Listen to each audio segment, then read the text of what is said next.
May the fourth be with you. Hello, viewers. I hope that you are doing well. I'm very close to creating my top 50 favorite characters, a list that I mentioned a few times in the past. I will go into more detail when I actually I'll go into more detail when I create the video on how that's going to all work.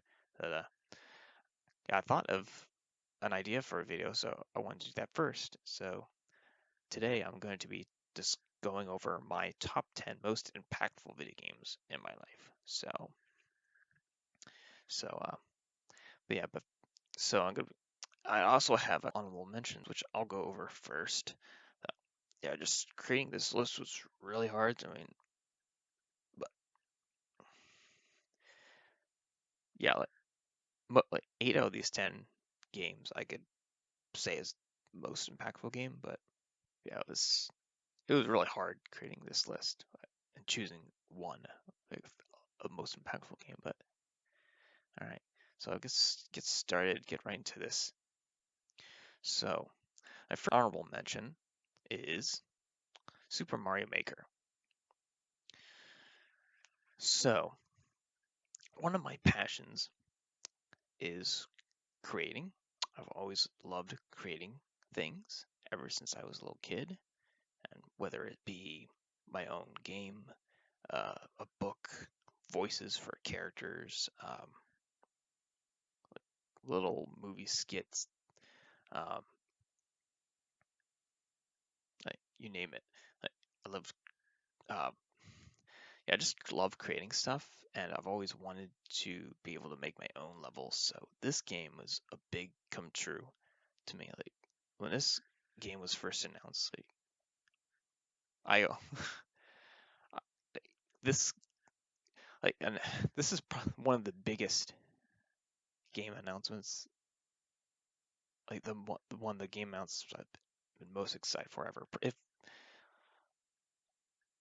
I would say, I would put it right behind all the Super Smash Bros. Games in terms of most excited game, the most excited I've been for game announcement. So that's my honorary mention. All right, so on to number 10 for most impactful video games, and that would be Super Mario World. This is the very first video game that I ever played, so I mean that's really the reason it made it onto this list. It's the first video game I ever played, so it's where video games began for me. It's one of the two games I played the most. Um, I wouldn't call it one of my favorite games, but it just this game just has it's very special to me. It's very special to me. It also has really good music. Like the Super Nintendo had some surprising, like for how old it was and the limitations it had. It's some really good music in some of the games. Yeah, Super Nintendo games. I think they they age very well. I think a lot of Nintendo games they age well, but that's a whole nother thing. But that's why Super Mario Bros. Number 10. And number 9, Persona 5. So, this is a much more recent one, big comparison. Uh, so, the reason Persona 5 is on this list, so I am not a turn-based player. I do not enjoy the typical turn-based RPGs. Like for the types of turn-based RPGs I enjoy are the ones where you can move around on the map. You're more involved than just choosing commands. Like that's not for me. I prefer real-time RPGs where you're fighting in real time and having to constantly be acting. It's not just choosing a command, but actually performing them. If that makes sense. Persona 5 is one of the few normal turn-based RPGs I actually enjoyed, and actually enjoyed it enough to play this over Super Smash Bros. Ultimate when it first released. I had bought a PlayStation 4 November Black Friday, right before the month before. No, it was like a week before they announced Joker and Smash Brothers.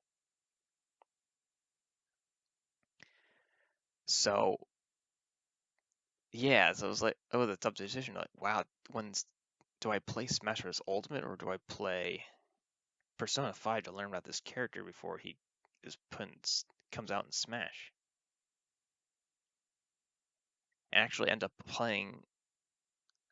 Let's see, I started playing Persona 5 only 2 weeks after the game came out to play Persona 5, and actually played it, I think, for a whole month before I went back to playing Ultimate, which for me is insane. Like the amount of like, if you knew me, just playing something else over Smash alone, like within the first few years, is ridiculous. To play something else after the first couple weeks of its release is just, yeah, like I couldn't not put this game on my most impactful games list.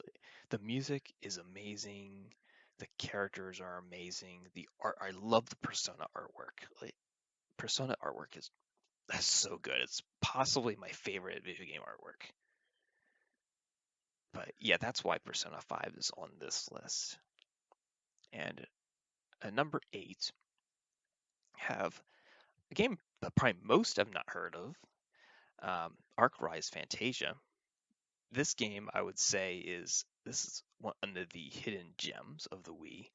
This game is severely, uh, severely underrated, like, and severely underplayed. Like this game is not appreciated enough. Now the voice actors are not the greatest. They're they're not. Yeah, a couple in particular come to mind, or can be really annoying. So I can understand why that would kill the fun for some people. But if you can get over that and not let it bother you, this game is really, really fun. This is the other turn-based uh, game. The only other one, the normal, typical turn-based game that I actually enjoyed, and a lot too. Like this. So actually, speaking of things I like to create, I mentioned that I like creating things. One of the things I started creating was started creating my own card game, and this game actually gave influenced me, gave me some ideas for that card game. So I got my ideas, for the core of my card game from this video game, because I love the core system so much, and it's very unique. Like it has, for example, the weapons. They don't give any attack power. All the attack powers from the stats of your character. Like they, the weapons, they have like a grid where you put attach abilities onto them, and each weapon has you level up your weapons by fighting, and as you level the weapon up, the grid unlocks more, and you have there's weapon skills, they're like pieces on the grid, and some skills you can remove and attach them to other weapons on that weapons grid. Some skills you cannot detach, but you can also move them on the same weapon. But yeah, it's just,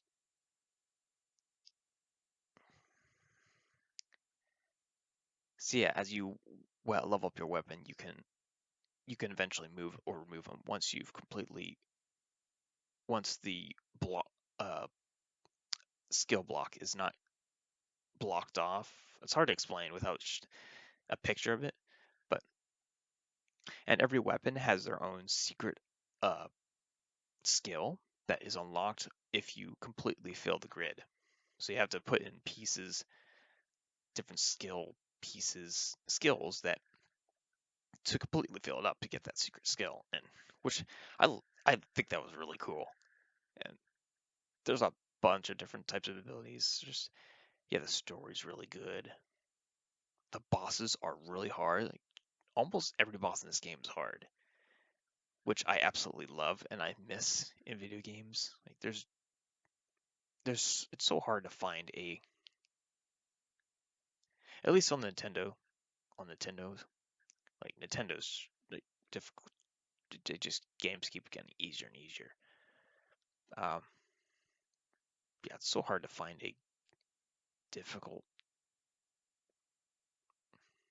It's hard to find a hard game. There, with the exception of a few like Dark Souls and some others, but in general, video games have gotten a lot easier over the years. So, yeah, even the first couple bosses, like the first boss isn't so hard, but it's for a first boss is much harder than usual. And the second boss is one of the hardest I would say in the game. Yeah, it's just there's and the game makes you. I mean, you can make any of your party members pretty much any role you want. It's very flexible, which I appreciate. That's something I think that's unique. Just this game is also, if you're not familiar with this game, and you're familiar with the Tales series, uh, there are people that worked on that the series that worked on this game, and you can see it from the different things in the game, like from the skits, there's the artwork. Uh, Even when you go into battle, the screen cracks like it does in the older Tales games, not the newer ones, but uh, yeah, stuff like that. There's just you can tell, you can see it that their influence, Tales influences in this game. So yeah, there's a lot of things I liked about this game, and I played through this game three times, three times before I eventually sold it because I wanted to spend time playing newer games I haven't played before. There's lots of games I'd like to play. As much as I love it, I'd rather just play a new game. But yeah, if if you have a Wii, I highly and you like turn-based games, I definitely recommend this one. Uh, and even if you don't, I mean, I would recommend giving it a try. I do not typically like. I find turn-based games like these most of the time to be very boring. They get really repetitive. Now the regular battles they do get repetitive. They can get They get really repetitive. But the boss battles are just so fun. Like you have to really think in this game against the bosses. You cannot let your party when your party members die. If they die, it's gonna make things a lot harder. Up to for a good number for most of the bosses. At a certain point, then it's easier. But anyway, on to the next game, number 7, Fire Emblem Radiant Dawn. So, Fire Emblem, Fire Emblem Radiant Dawn goes a follow-up to my first Fire Emblem game, Fire Emblem Path of Radiance. So this is a game that I was looking forward to a lot, and I ended up playing this game 17 plus times, playing through it 17 plus times. Hey, I played so much of this game. I loved it. Just having the follow-up to the Path of Radiance and seeing all the characters older, and at the time, like this was one of the games that I was most excited for, like ever. Like this, like behind um the Smash Bros. Games and Mario Maker. Like, yeah, one another reason this game was so impactful for me is I have a number of siblings that also enjoyed the Fire Emblem like I do, and we would actually watch each other play.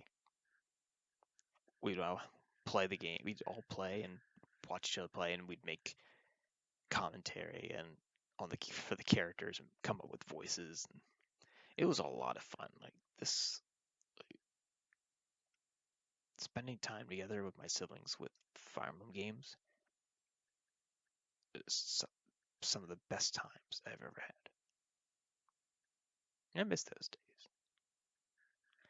But yeah, I wanted to put this higher on the list, but there's just so many games. There's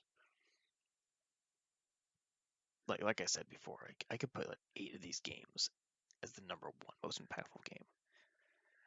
There's, moving on to number 6 is Kingdom Hearts, the first Kingdom Hearts. I remember getting this game unexpectedly from my cousin as a Christmas gift. All my siblings got it as a Christmas gift the year it came out. Yeah, I remember I'd seen gameplay of this before from someone else, um, and enjoyed watching it. So like unexpectedly getting this, yeah, we really wanted it. At least my siblings and me. So yeah, getting this was a huge surprise, and we played.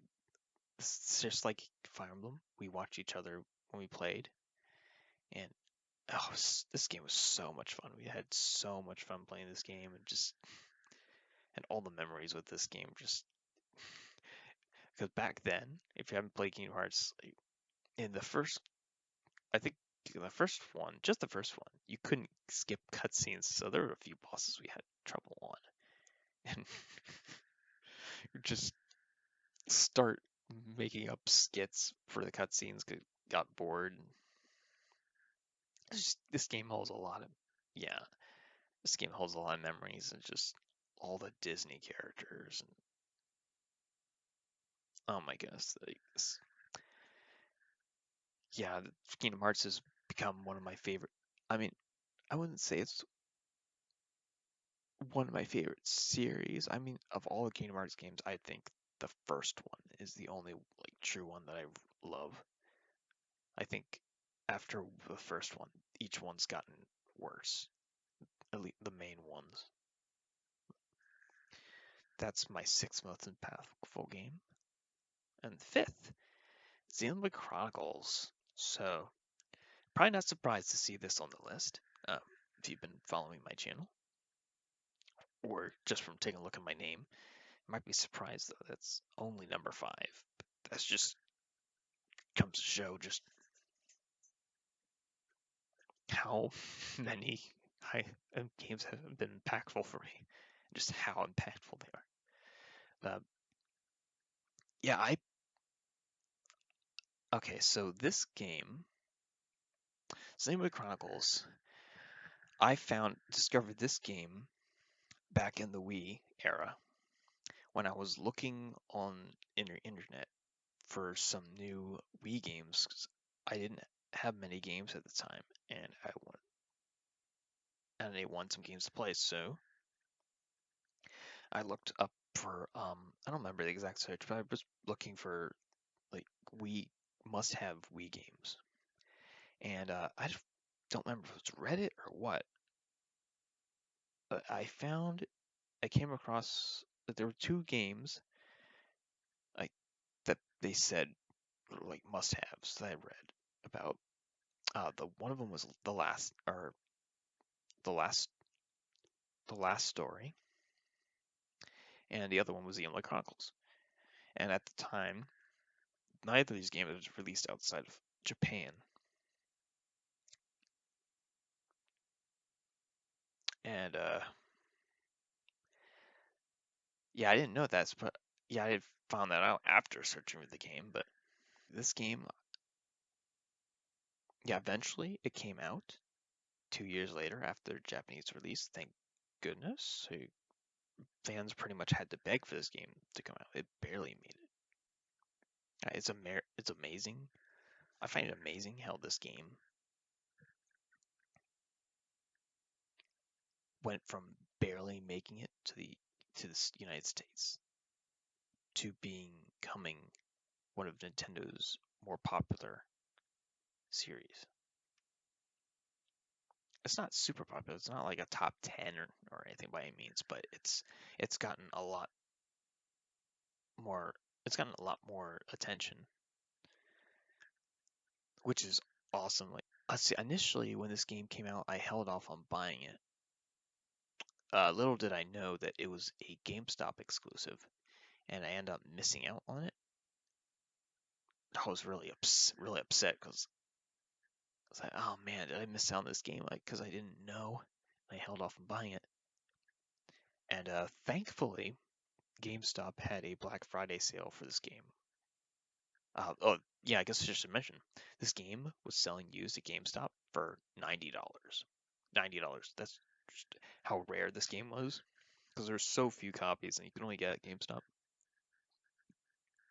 It was on sale for $40 and I snagged it. And I actually didn't start it until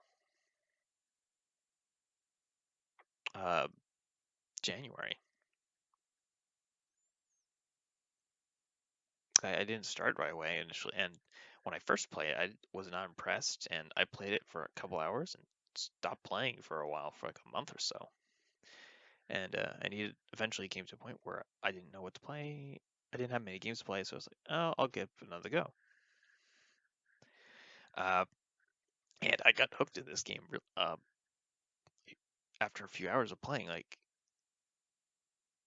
yeah, I think some other people have similar experience with this game where they weren't impressed at the beginning, but they end up loving it. It's a very it's a slow start for some people maybe. I don't know. For for me, it was the battle. I didn't like the auto attack feature. Like I like manually attacking myself. That was what was throwing off me. But I eventually got over that and ended up liking the battle system. It's not my favorite, but I did enjoy it a lot. This game ended up being one of my favorite games. Just and that's why it's and just with all of after going from being a game that I didn't really care about to being one of my favorites, that's why this is on the list at number 5. Number 4 is another old one, Donkey Kong Country. So this was the very first video game that I ever beat. So that's one reason that this is a very impactful game, a memorable one too. But there's another reason. So there's actually a little story for this one. So back when I was a kid, and I first saw the cartridge for this game at my grandmother's. I wanted to try it out because I was a kid with getting into video games, and I wanted to play every game that I could that I could. I had two older brothers who said that I shouldn't even try it because I would never be able to beat it because they couldn't even beat it. Well, that motivated me to beat it because I was in my mind, I was like, oh, I want to beat a game that my older brothers couldn't beat, and it through lots of trial and error, like lots of death, dying, and I eventually beat the game after maybe about a year. I don't remember how long it was. It was too long ago to remember, but it was at least a year. It was somewhere between 1 and 2 years. I gotta remember, like, this was not. This wasn't my Super Nintendo. This was at my grandmother's, so I only got to go there so often. But yeah, this is. I think it's because of this game primarily why it drives me nuts how games have gotten so easy. Like, I don't know, it feels kind of insulting to me, as if like the games are too hard, they couldn't be beaten, or it kind of bugs me how kids these days like I don't know, I get the feeling that kids give up on games too easily, or parents complain the games are too hard. Like I was very little I was a wee little lad, and I beat this game all by myself. And this game is far harder than like this game is. I mean, it's not a Dark Souls or anything like that, but I mean, compared to like every most other Nintendo games, like this Donkey Kong Country is actually hard. Like if I could beat this as a little kid, then yeah, I think I don't know, maybe I don't know, maybe it's just me. Maybe it's a special case for me because I was for a kid, had a lot of patience. It has to take a lot of patience and I guess motivation, perseverance to just persevere and keep trying. And I don't know, maybe I'm just as a unusual kid in that way, but yeah, I think kids give up on game some whenever something's hard, they give up too easily. And I think it's good to keep trying and trying and keep trying until you in a video game, just keep trying until you beat it. Like that's how you get better. Anyway, that's a whole nother thing. But that's mainly those two reasons are why Donkey Kong Country is not on number 4. Just that story and being the first game I ever beat. It's also the second game I ever played. But number 3, Tales of Symphonia. Okay, so this game is on here at number 3 because this game is the gateway to role-playing games for me. This was my very first role-playing game, and actually, I initially was very so. This was one of my siblings' games, and they were all playing it except me, and I was being stubborn for who knows what reason. I refused to play this game to try it out. I can't remember why I didn't want to try it out. It's probably some dumb reason, like I didn't want to play it. I don't know. I don't know what it was. I can't think of what it would have been, but uh, yeah, my family went away on vacation. I actually stayed home, and while they were away, I tried out this game secretly, and I played it the whole time they were away. I ended up loving this game, and yeah, that's why this is on the list. Like that's really it. Like it's the gateway to role playing games, and yeah, this is. I don't even remember if there wasn't a reaction. What the reaction, if there even was one, when my siblings found out that I started playing. But yeah, role playing games are my favorite. No, yeah, I would say they're my favorite type game. Uh, Fighting being second. That is why Tales of Symphonia is number 3. Number 2, Fire Emblem Path of Radiance. All right, might have given away that was on here based on Rainy Dawn. Um,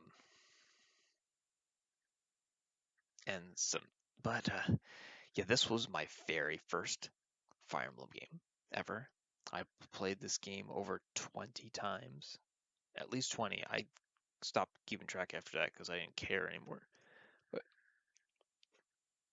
yeah, it was the first Fire Emblem game. If you can seen some of my videos, you know that I'm a big Fire Emblem fan. Although mainly I'm a Fire Emblem Path of Radiance and Rain Dawn fan. Uh, Aside from those two games, like, none of them come even close to like how much I these two are by far my favorite Fire Emblem games. None of the others come close, and I haven't played any of the other ones nearly as many times. But and I have a story for this one too, for this game. So, see, at the time, Super Smash Bros. Melee. See, that was the newest Smash Bros. Game, and I'm sure if you follow my channel, you know I'm a big Smash Brothers fan. So my main at the time for Melee was Marth.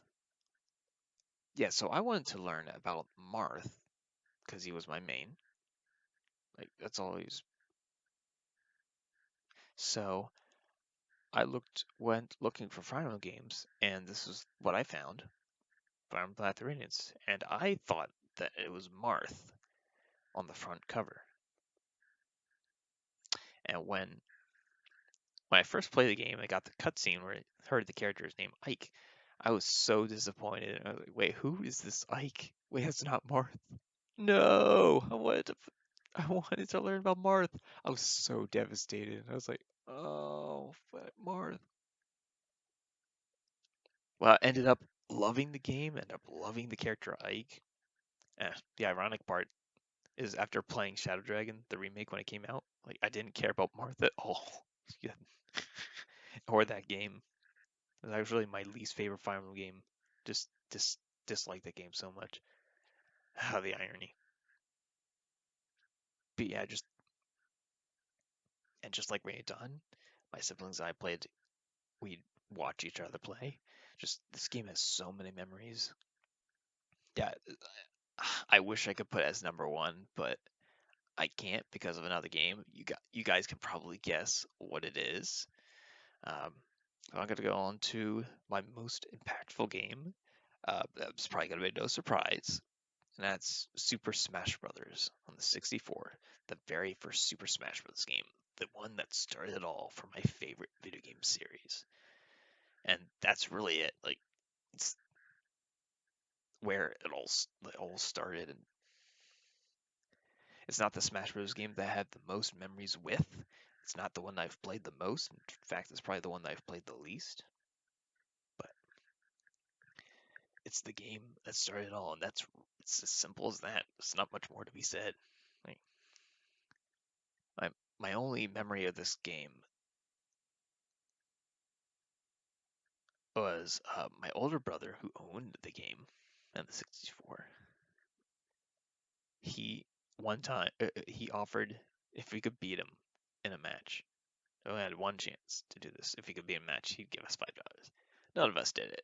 Like, we were way out of his league. I mean, for multiple reasons. But, but yeah, yeah. These are my 10 most impactful video games. Um,